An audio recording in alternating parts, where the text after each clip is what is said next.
Yes, I'm Cadillac Dixon. I'm the Draw My Life prison wife.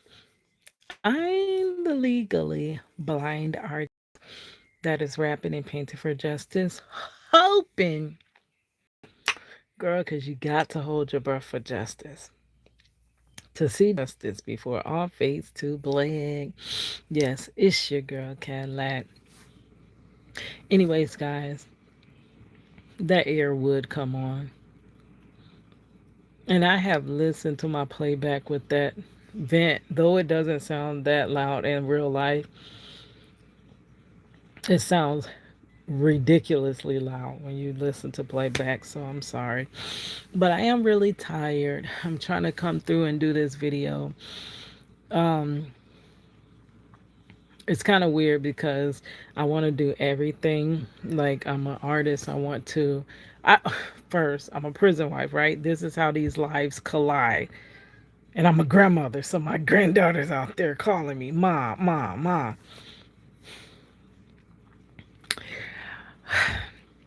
We've been at visitation all day. So I am a prison wife. My husband is wrongfully incarcerated, has been for the last 23 years. We raised our daughter together through prison visits, and now we're grandparenting through those same bars.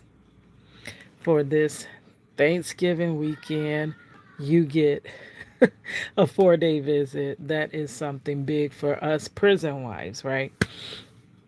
So we visited 4 days straight, and 3 of those days I had to go to work right after visitation. Today was the last visitation, and I thank God did not have to return to work.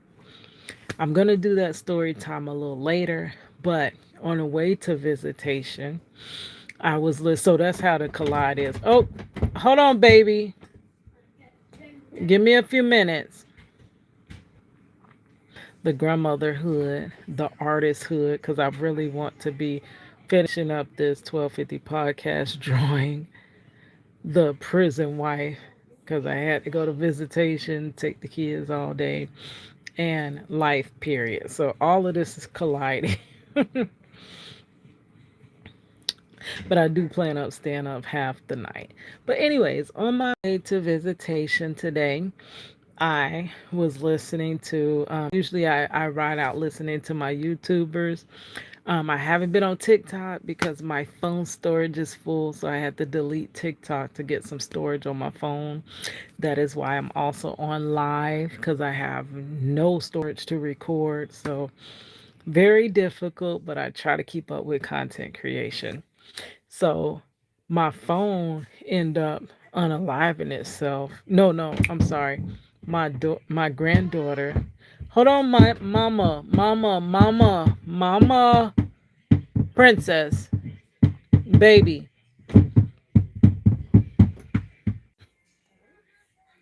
I'm sorry, guys. My granddaughter wanted to use my phone to watch Peppa Pig. That's all day, every day, Peppa Pig. So I turned on the radio as we were driving to Sirius XM, and I heard Joel Osteen. I do have a story time of how I started listening to Joel Osteen. I'll tell that in another video.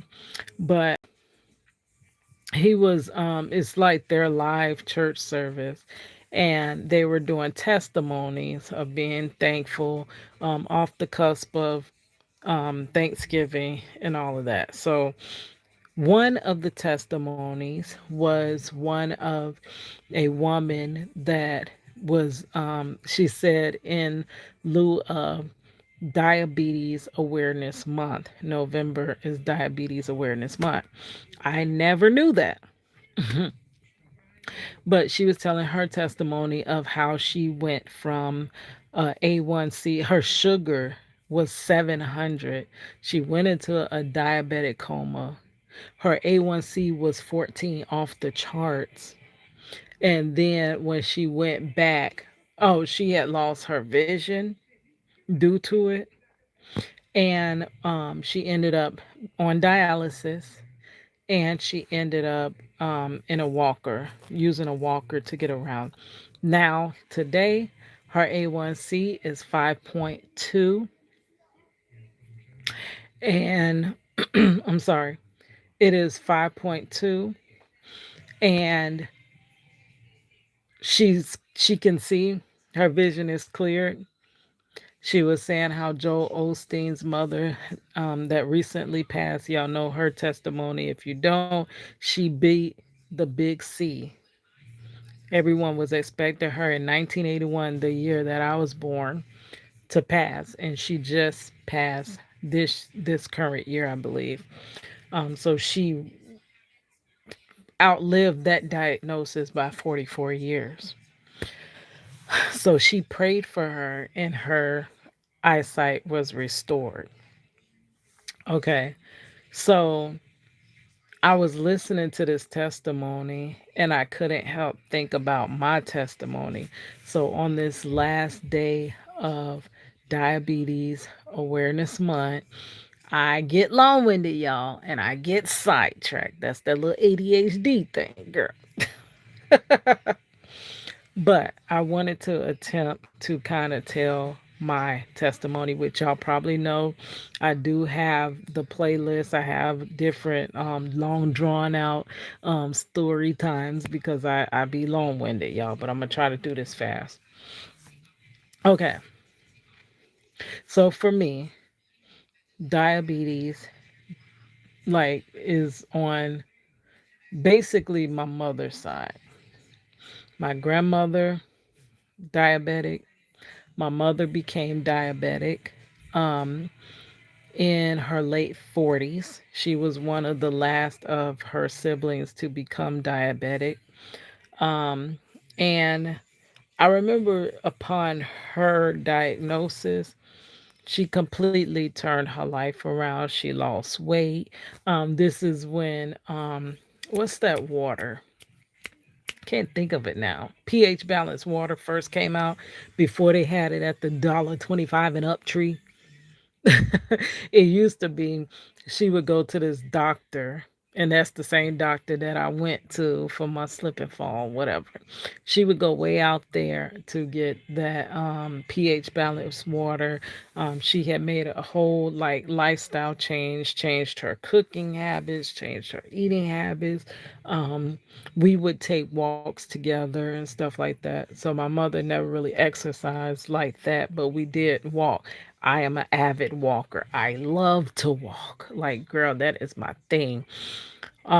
But I get conflicting reports that because I just leisurely walk, it doesn't help. Um, and it helps my spirit, girl.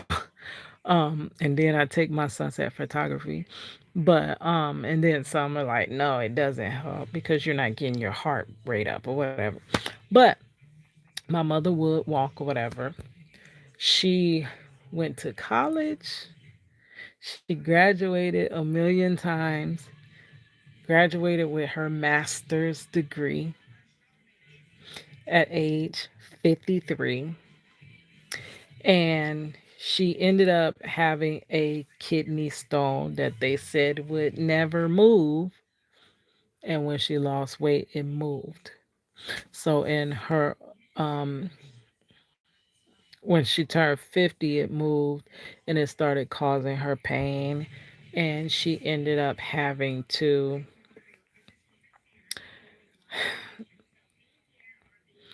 have a procedure to get rid of, to blast the kidney stone basically. Now, before she had kidney stones, so but she would, it was like a different way that they did it. They made her pass the kidney stone. This time they blasted it, and they did something negligent, and she never came home from that procedure. Prior to this, she had just got on diabetes medicine. Starts with an M, ends with N.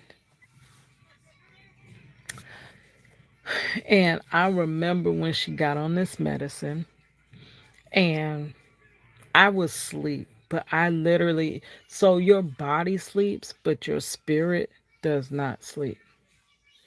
So in my sleep, I was still with my parents at that time. I would sleep on the couch. I would crash on the couch or whatever. And every morning, my mother and father, I would hear them talking or whatever, but didn't really know what they were saying or nothing. But I remember her coming into the the kitchen. She was getting ready for work, and she told my dad, "You know this medicine they got me on? I have every symptom." She said, "Know that if something happens to," and she mentioned the name, it starts with an M. She said, "I promise you, if anything happens to me, you know it's the medicine." So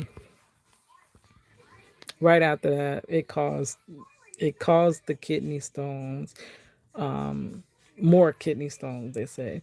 And then the way that they were trying to have her pass the kidney stones was not really recommended for women of her age, right? So just prior to her passing at age 53, after getting her master's degree, getting her life back on track, not letting diabetes, get her down, like she was completely overcoming diabetes. Just prior, I had got a diagnosis that I had crossed the threshold into pre diabetes. My A1C that time had creeped up to, I think it was five something, but they say it's really close, so it was like borderline, right? I can't remember the exact numbers, but it was within that range. It was the borderline range, right? So I was so embarrassed. I couldn't believe that I felt like I allowed myself to get diabetes. Like, this is completely my fault that that I'm pre diabetic, right? I shame myself. I beat myself up. I don't know if this is your first time seeing me, but I lived a rough life starting the beginning of my life. Like, adulthood. In 20s, I was a single mother because my husband was taken out the household, put in prison. Um, I've always been an entrepreneur. Was chasing nothing that I've ever done has amounted to anything. So I've always kept jobs. I've always worked overnight. I've always grinded. Always did the most. I was a very poor single mother, so I couldn't afford daycare. So I just worked overnight, kept my daughter all day, lived off of energy drinks. Baby, my life was crazy. I lived reckless. So it caught up to me. And also, when you live on the go like that, you don't always eat properly. You're just grabbing something and you're going. It could be hours before you eat again. Once you do eat, you're eating like crazy. And I ended up having issues with high blood pressure due to the energy drinks and staying up all night and crazy. Like, sometimes drinking coffee, 3 and 4 and 5 glasses of coffee just to stay up through the night, um, crashing in the bathroom, falling asleep while trying to drive home from work. And I lived a crazy lifestyle. And this is what this matrix will do to you, allegedly. Why I always tried to break free of it, and I always dreamed of a day of doing better, that I did not have to live like that. So I thought that that type of lifestyle was just in my 20s. And when nothing really worked out by 30, I gave myself a little bit of grace, and I'm like, by 40 I will, but still by 40 I was still living a crazy, all over the place lifestyle, all over the place lifestyle. So it was catching up to me, and I was embarrassed. And I didn't want nobody to know. I did not want my mother to know or nothing, so I didn't go talk to nobody about the diagnosis. All I did was I started exercising. I started jogging. I started making my upping my walking to jogging. And I started I literally cut sugar. Like if you just cut sugar, baby, them pounds will melt off of you, honestly. If you can figure out how to cut sugar, but then carbs turn to sugar too, so you got to cut back on the carbs as well. But completely just cutting sugar, like, and a lot of it for me, the sugar is was juice. I love juice. I loved orange juice. I would guzzle, guzzle, guzzle orange juice. I love juice. So cutting the sugar will significantly change your life. So I did these things, and I went back to have my A1C done, and I was at a pre-diabetic state. I thought I was good, right? And then right after that, my mother passed from those complications. And I was in a college too. So it was a lot going on. And you know, a college student, I was an older college student, burning the midnight oil, sitting up all night. And I really did. Like, I used to sleep at my dining room table. I would sleep in my car. It was so crazy. Like, I lived a crazy, very unhealthy lifestyle for my 20s and my 30s because I've been living in survival mode.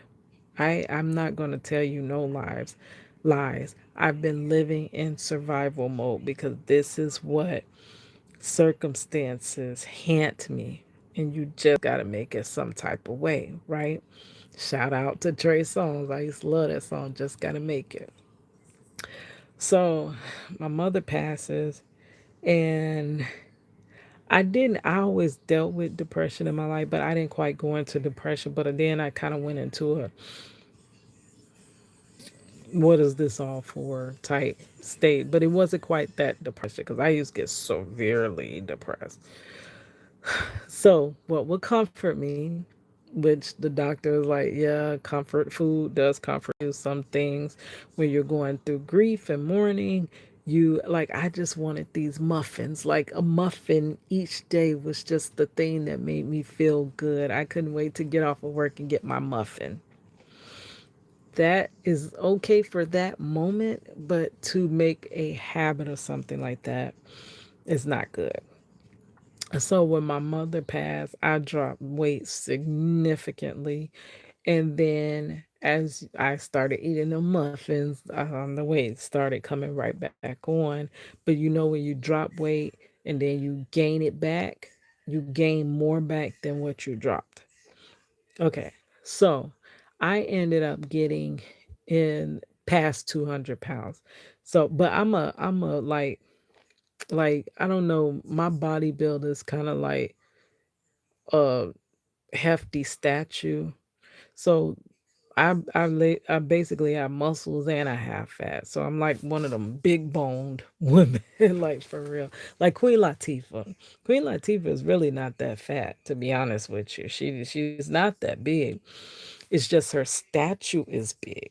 And then she have a little plumpness to her. So I'm kind of built up just like, and my mother ironically looked just like Queen Latifah. Like we have those same body build features. So we're kind of, hefty women. So for 200 plus pounds on me, I don't look as big as 200 plus pounds on someone else that doesn't have the big statute that I have. So I started to ease up over 200 each time going back, and my A1C is in pre diabetic stages. Um, last year, not last year, I'm sorry. Yeah, it was last year. It was last year. I had my A1C done, and it was around June of my birthday, right? So I would have been just turning 43. Okay, I never got a call back after blood work. So I really thought that if you think you don't get no call back, you good. Because when there was a call back, like when I wasn't good, like when I was crossing that threshold into pre-diabetic. So the time I went from pre-diabetic, that was in 2015. My mother passed unexpectedly in 2016. So last year would have been 2014. So I'm sorry, 2024. So 9 years later. So 9 years I was in, dang, that's a long time. I was in that pre diabetic stage for 9 years. Okay. So in June, when they did my A1C, it was, dang, I can't remember no numbers, y'all. I'm so sorry. I don't know if it was it's 6.5 or something like that. I would have to go back and listen to my old vlogs because I don't remember my numbers now. And I know them. I'm probably just tired. But let's just say it was like in the six range, right? So they were supposed to contact me and let me know that, hey, you've crossed over. You're no longer pre diabetic. You are diabetic. But I did not know. I didn't get the call back. I found out later that the companies had changed. That was why I didn't get the call back. And somehow they dropped the ball. And I was basically told, like, this is the reason why the companies changed. If you see, they weren't really, staying on top of things. So I didn't know that I had crossed over into diabetic. So my A1C, we're just gonna say for the sake of this video, was like six because it was still low, but you're still considered. I found out that once you go over, is it not seven? I think it's lower than seven. What is it? I think when you're like a 6.8 or something like that. I don't know the true numbers. I'm so sorry, guys. But I could do a recap to once I have all my exact numbers. But I think when you get past 6 point something, you're actually diabetic. So I was right at that point. I had crossed over. They did not let me know. Last year, I went to Chicago. I was born in Chicago. I love Chicago, but we live in Florida. I grew up in Florida, and I would always go see my family. I would spend summers in Chicago. I have this affinity for Chicago. I am a revolutionary for real. So, we were planning a trip to Chicago, but we always went during the summer. My daughter wanted to see snow, and we end up going during the winter, which is almost to the date a year ago that we went to Chicago, right? Now I have went to Chicago, and your whole body kind of changes when you change like atmospheres. So we're in a tropical atmosphere, and then we going to a non-tropical atmosphere, right? Going to Chicago. We were going to spend 2 weeks there. And girl, I had everything planned up. Our daughter had everything planned up. We were just going to live our best lives, right? Which we got to do some things, right?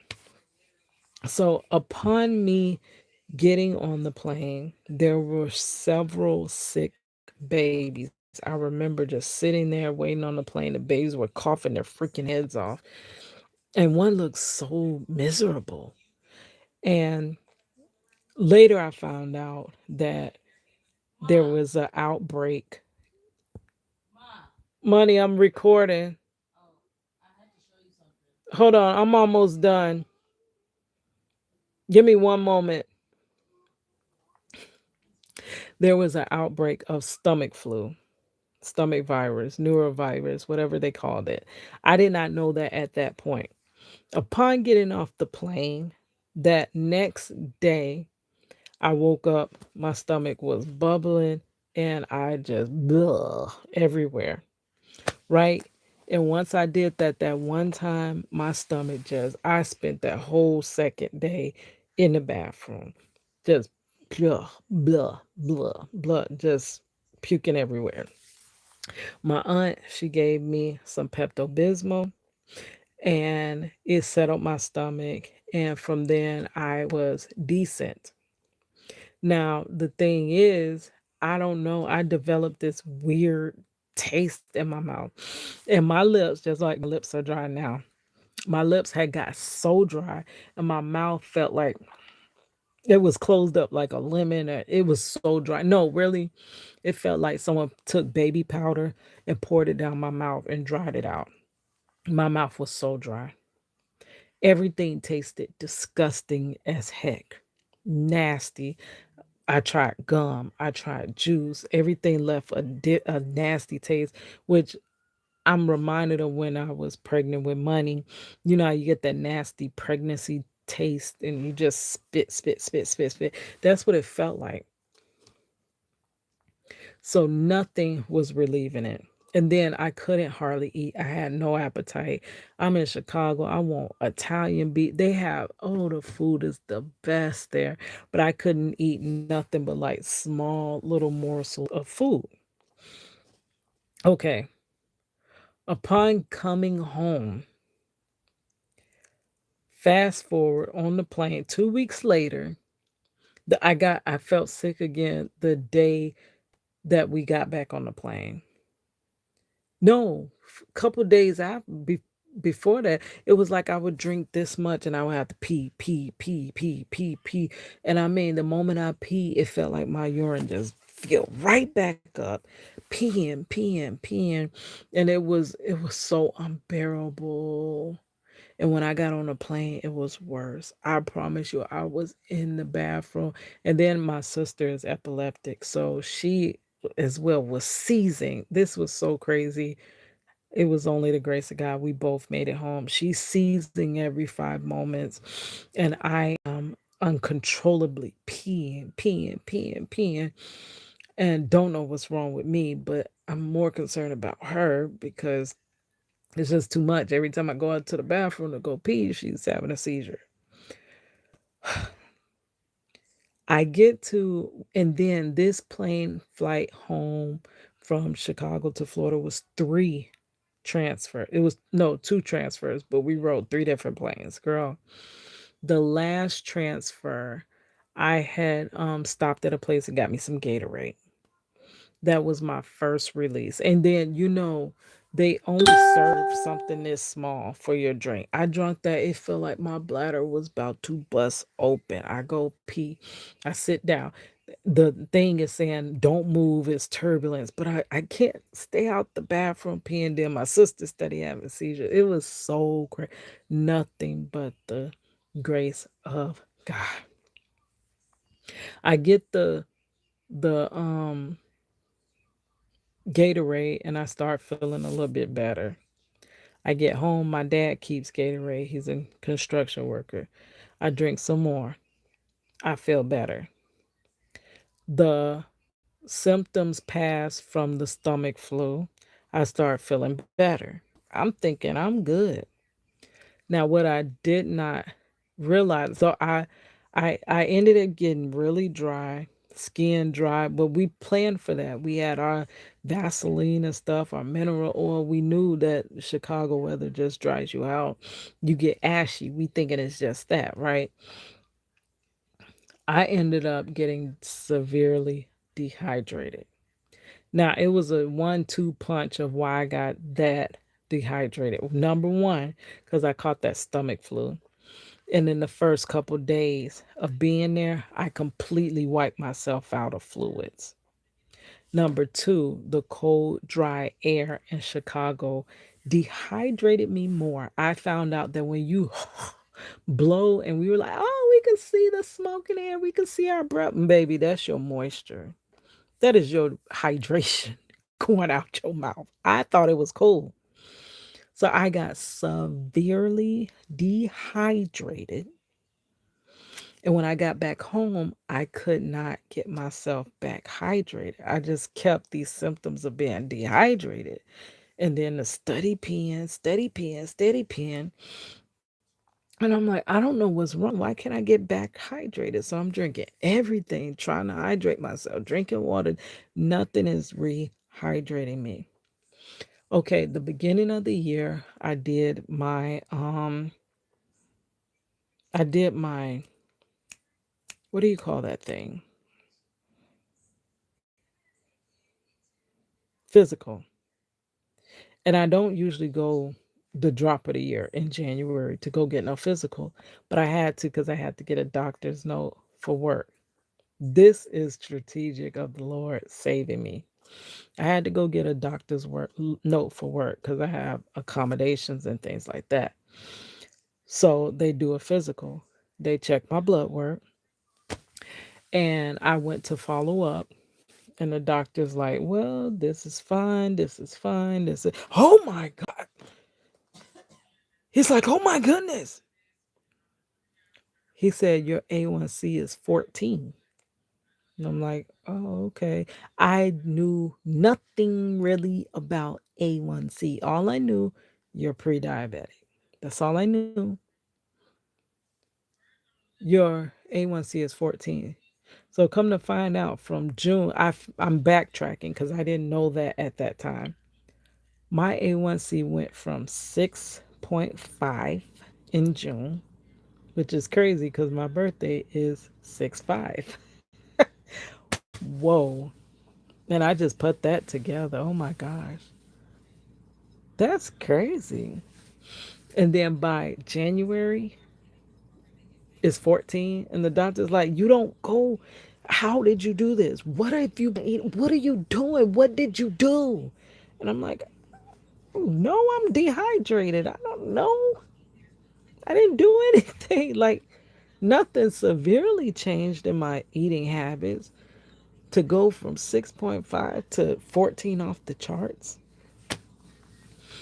I didn't know that the severe dehydration from the stomach flu to being in the cold, dry weather. And right now it's that time, y'all. So y'all know. And I got to get my water up. Girl, I'm talking to y'all. I got to be talking to myself. I don't want to be back up in that hospital. No, hospital. No, no, no, no, no. I have got to hydrate myself. And I've gotten lax about it, which is bad because I've been at DEATH's door. So I got to get back on my thing. So, and we're in the winter time again. It caused me to go into something called ketoacidosis. That is why I couldn't stay out that bathroom on the plane. And they said, "I'm surprised you even made it home alive."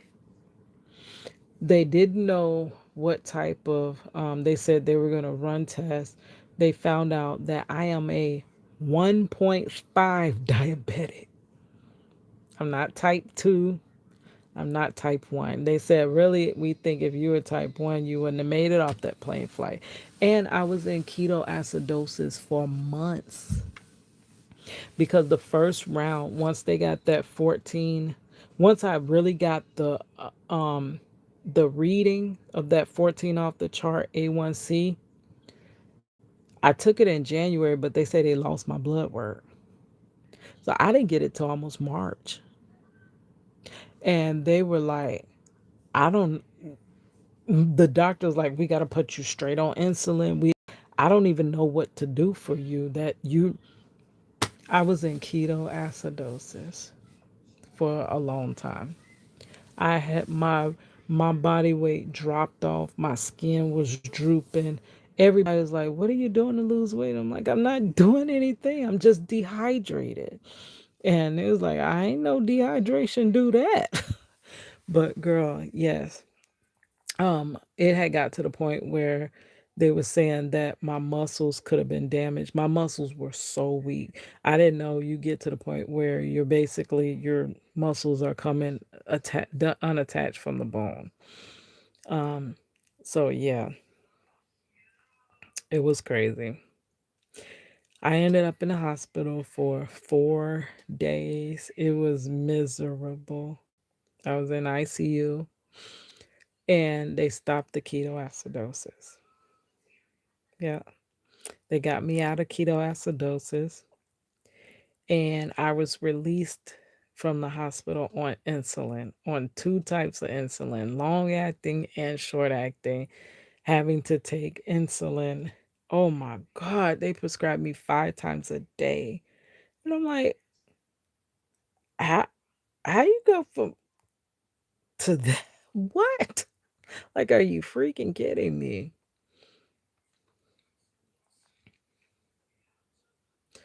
To them rechecking my A1C, and I think I went down to 10 the next time. But they said they couldn't get an accurate account because the A1C goes back 3 months, right? So 2 of those months I was in ketoacidosis, and 1 month I was fine. I was in my regular state or whatever. So they said we're going to get a true and accurate A1C um, when you get completely 90 days from this point. So they took me off the insulin. They was like, no, your sugars. This was the first time in my life I started checking my sugar. Never checked my sugar prior. Um, and my sugars were low. They was like, that doesn't make sense. Why are your sugars low, but your A1C is high? End up that when I went back, so the first time I went back, they took me off the insulin. The second time, and they tried to put me on medicine. The first thing they tried to put me on was that medicine that starts with an M. That medicine haunted me because I remember my mother. Those are some of my mother's last words. And you don't hear a medicine name and remember it off rip. It just kept repeating over and over in my mind. M, M.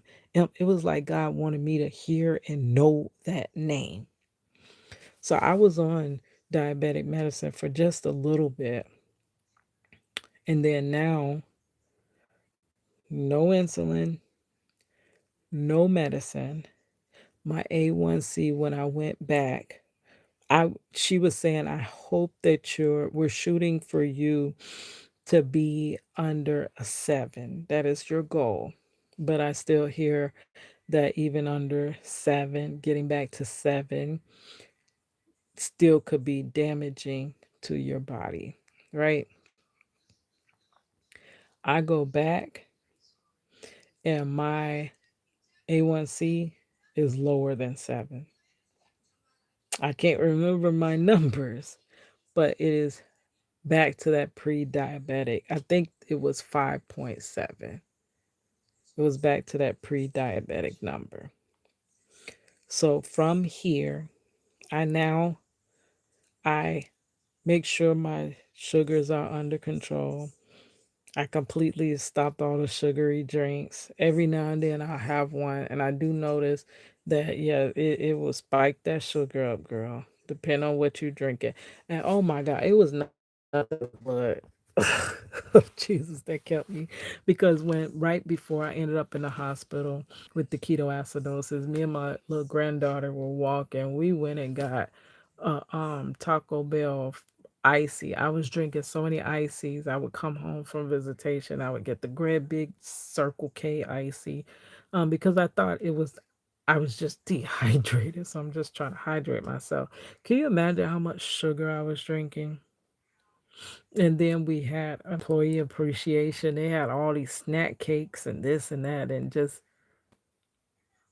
how did I not leave this earth with all that sugar that was in my system? I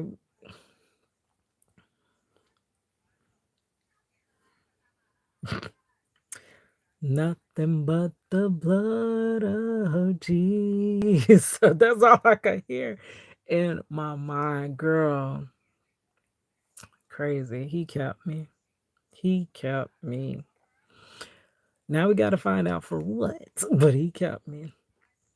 But yes, so my I start the drinks. I used to love Dr. Peppers. Haven't had a Dr. Pepper really.